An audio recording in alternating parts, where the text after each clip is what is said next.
Although tumaas ng konti yung inflation, pero yung bigas, negative 7.7. So, ibig sabihin talaga, may epekto na po talaga yung efforts po ng Congress, kasama na rin po yung pangungulit sa mga agencies na magsama-sama para po mabantayan. Kasi kung iisipin, wala man talaga problema sa wholesale, sa retailer talaga doon bumabagsak yung ano. So, nung pag-uwi ko, halimbawa, ngayong bakasyon, nakakabili ako below 40 pesos na magandang bigas.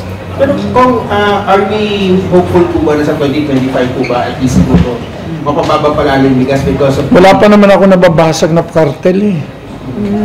Tinakot na kartel, oo.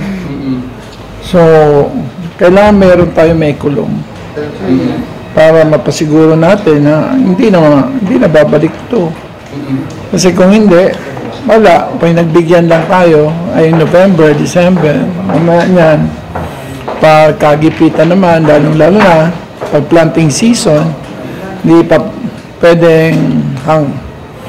pwedeng ibudega lang muli yung mga imports. So, kukulang na naman yung bigas. Yun yung abangan natin sa next game na po. Oo. May papakulong po. Game na po. Dinediretso po namin, binubusisi namin isa-isa. Lalong-lalo na yung mga malalaki. Kasi doon tayo magsisimula. Kung ano yung expect natin sa susunod na hearing ng murang pagkain?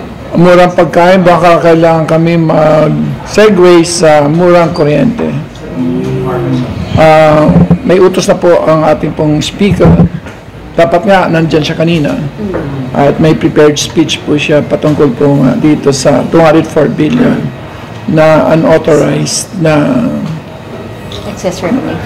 excess revenues na siningis na NGCP.